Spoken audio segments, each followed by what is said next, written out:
Ladies and gentlemen, honorable members of the European Parliament, dear guests.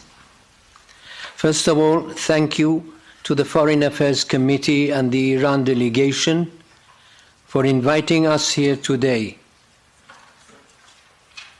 The topic that brings us together, a free Iran, is incredibly important, not just for the people of Iran, but for the entire region and even the wider world.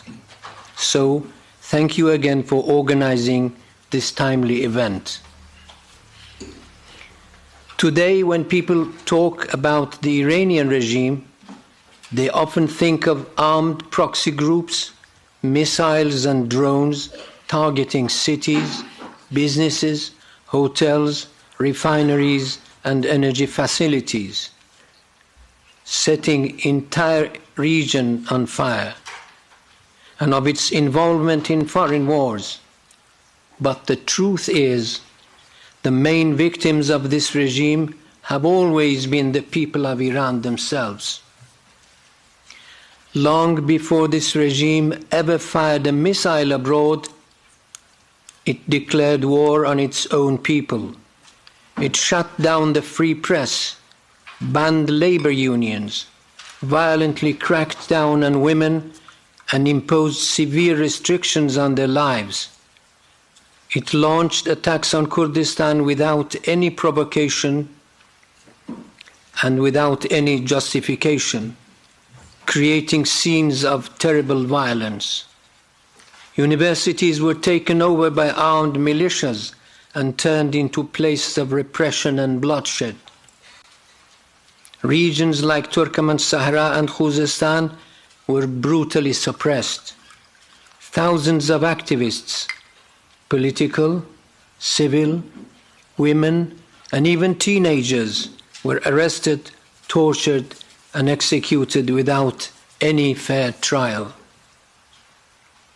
In short, this regime's war against its own people started long before any conflict with the United States or Israel, and long before European cities became targets of its terrorist operations.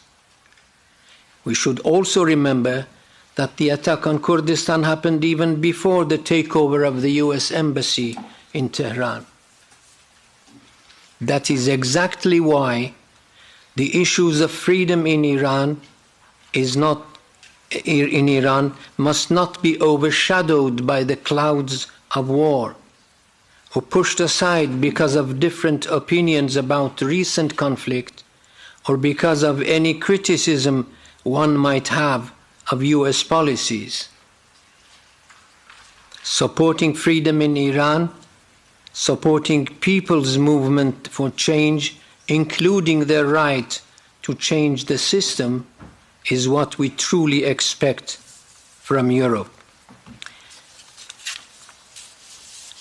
So let's not keep complaining about the atrocities of the past and concentrate on what a new, free, democratic Iran should look like.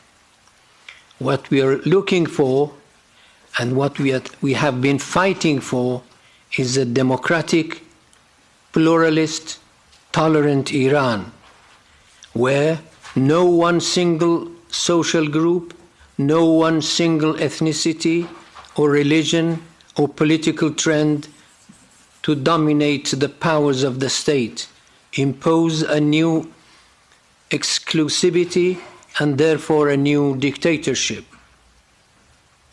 What we need is a new constitution that respects diversity, pluralism, and inclusiveness, embraces power-sharing arrangements, and commits to the rule of law, equal citizenship, human rights, freedom and democracy, peace and development, and thus makes Iran a reliable and responsible member of the international community.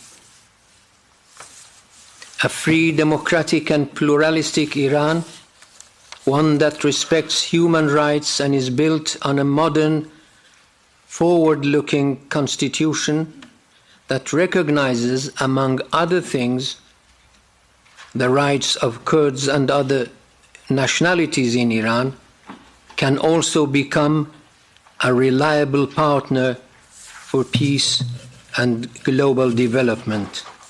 Long live freedom, B'ji Jin Jian Azadi. Thank you.